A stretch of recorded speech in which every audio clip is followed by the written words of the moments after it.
son aylarda Wikileaks'lə bağlı ən ciddi, ən məntiqli açıqlamaların müəlliflərindən biri kimi Ələsgün bəy bildirik mətbuatda, internetdə. Və əsasən onun dediklərinə razıyam, qatılıram. Wikileaks'in ortaya çıxmasının səbəbləri var da dediklərinə və onun təsiri var dediklərinə. Mən də bir kəlmə öz fikirlərim var, bildirmək istəyirəm. Təbii ki, Wikileaks çox böyük bir fenomen və Wikileaks'in ortaya çıxmasının bir texniki tərəfi var. Texniki tərəf ondan ibarətdir ki, internet əsri, yeni texnologiyalar əsri dünyanı dəyişir, informasiya, aşkarlıq dünya hakim olmaqdadır. Çünki təsəvvür edeyim, internet olmasaydı 100 minlərlə, milyonlarla sənədlərin bir anda kimin tərəfindən ələ getirilməsi mümkün olan bir şeydir. O sənədlərin %1-i bir neçə yük maşını yük deməkdir. O sənədlərdən hər hansı biri əvvəlki illərdə ortaya çıxanda dünya miqyasında qalmaqal yaradır. Bu çıxan sənədlərin hər hansı birini seçib, ən əhəmiyyətsiz görünənini verər. Təsəvvür edin ki, başqa sənədlər yoxdur, sənəd təhqiqdə ortaya çıxıbdır. O sənəd ortaya çıxmaqdan dünya bir-birinə dəyər. Böyük qəzetlər, böyük dərgilər, manşetlər verərlər o xəbəri ki, filanməsi ortalıqlaşır. İndisə, dövr elə bir dövrdür ki, aşkarlıq üstün gəlir, yeni texnologiyalar buna şərait yaradır və bu artan xətlər davam edəcək. Bu qarşılanmaz bir prosesdir. Bu, dünyanı dəyişən bir prosesdir. Eyni zamanda təbii mən razıyam ki, Wikileaks'in ortaya çıxmasının, ümumiyyətlə, dünyanın dəyişliyə doğru yönəlməsinin əsas səbəblərindən biri 2008-ci ilin iqtisadi böhranıdır. Bir daha ortaya qoymuş oldu ki, terroru yaradan səbəblər aradan götürülmədən, terroru özünü aradan götürməyin perspektivi yoxdur. Bir terrorcunu tutacaqsan, başqası meydana çıxacaq, birini öldürəcəksən, başqası fəaliyyət göstərəcək, bir təşkilat sıradan çıxarırsa, başqa təşkilat ortaya çıxacaq. Terror doğuran səbəblər aradan qalxmalıdır. Dünyada bərabərlik aradan qalxmalıdır, haqsızlıq, ədaletsizlik aradan qalxmalıdır. Bunun da əsas hədəfi kimi totalitar ölkələr, rejimlər, avtoritar rejimlər, diktatorlar dəyişməlidir. Haqq, ədalət, demokratiya, azadlıq dünyaya hakim olmalıdır. Bu, Wikileaks bu dəyişikliyin bir simvolu kimi ortaya çıxıbdır və təbii ki, çox ciddi təsirləməyə başlayıb Türkiyə. Burada bir çox mərcədə də, çıxışlarda da bir çox natiqlər ona diqqət cəlb edirlər ki, Wikileaks'in təsiri nədəni var dünya, regiona, Azərbaycana. Bu fikirlərə də təbii ki, qatılmamaq mümkün deyil. Wikileaks'də dünyanın demək ki, əksər ölkələrlə bağlı, əksər problemlərlə bağlı açıqlamalar var. Onu izləyib tutara bilmiyor. Böyle çox axırıncı dəfəsində o da çox sənəd birdən yayıldı ki, onların hamısını araşdırıb dəyərləndirmək hələ uzun bir zaman alacaq. Məsələn, mən dünən bir informasiya diqqətimi cəlb elədi, Facebook'da da onu yerləşdirdim. Wikileaks'də Rusiya ilə bağlı bəzi məqamları təhlil edən bir icmal xarakterli bir yazı idi.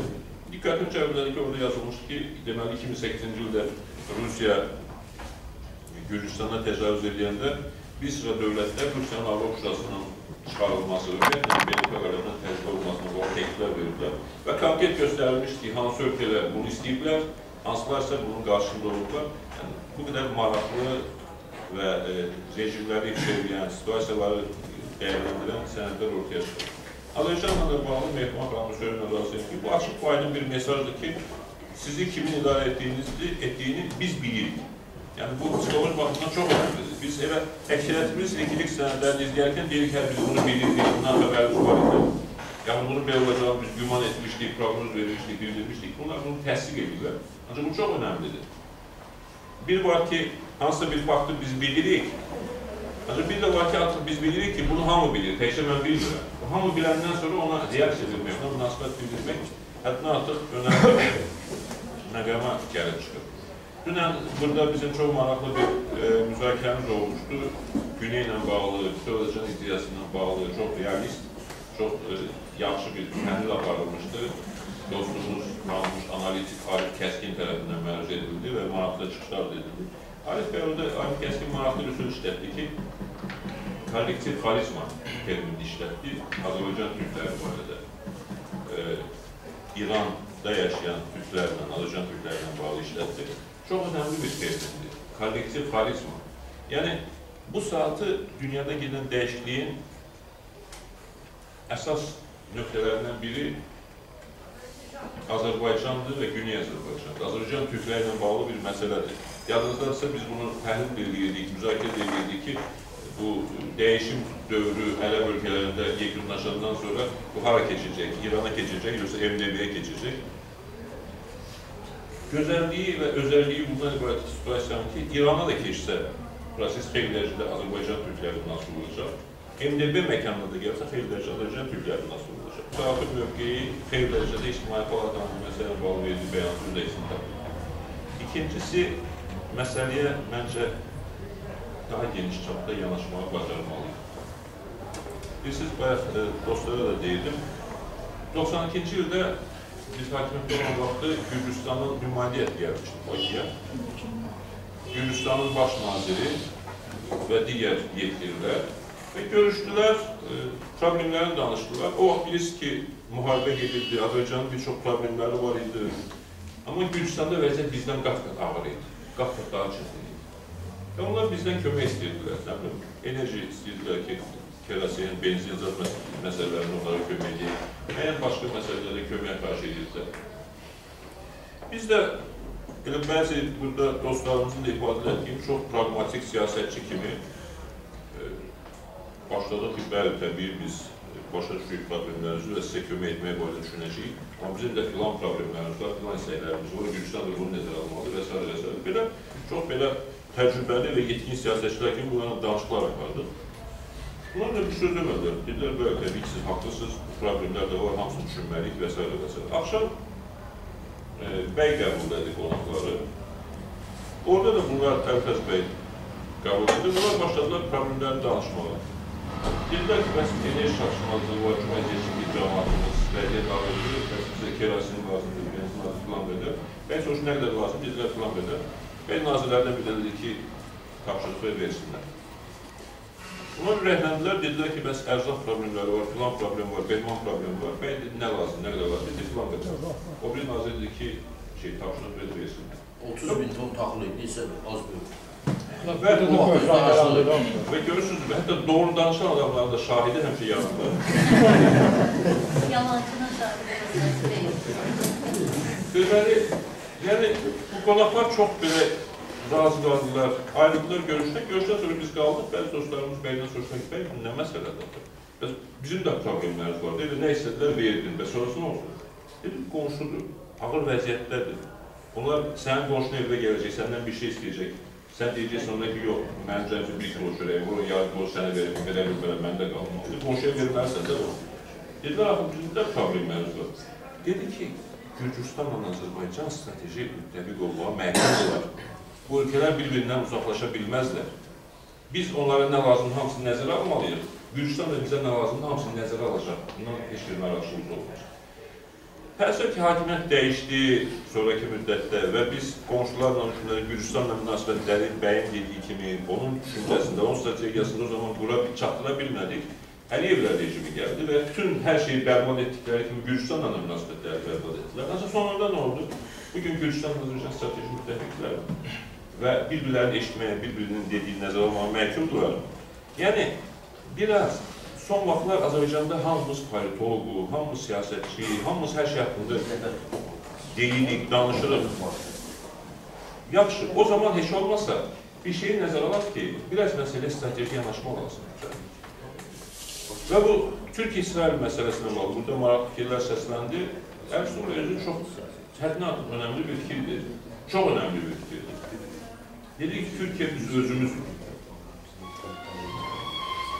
Bu həddən artıq dəqiq qiymətdir. Türkiyə başqa bir dövlət kimi yanaşmaq lazım deyil. Türkiyə bir dövlət var və bizim də dövlət maraqlarımız var. Burada filan şey nəzərə alacaq, orada filan bazarlıq edəcəyik. Bu keçmir. Burada bir milli strateji yanaşma lazımdır məsələyə. Və əgər Türkiyə səfiri Azərbaycanın müstəqilliyin 20-ci ilində axır ki, dilə gəlib Türkiyənin Azərbaycandan bir tələbini ortaya qoyubsa, təbii ki, Türkiyə Azərbaycanın mühafizə etməsində xüsusi bir asılılığı yoxdur. Xüsusi bir Azərbaycan nə edəcək, bunun vəziyyət değişəcək, belə bir reallıq bugün yoxdur. Bu sadəcə olan mesajdır. Azərbaycan hakimiyyətinə də mesajdır, cəmiyyətə mesajdır, Azərbaycan xalqına mesajdır ki, bir düşünün, hansı bir hakimiyyət sizi idarə edir, nə şəkildə idarə edir, nə cür davranır, ən yaxın müttəfiq dediyi, strateji tərəfdaş dediyi, müttəfiq dediyi Türkiyə qarşı nə mövqe ortaya qoyur? Məncə, burada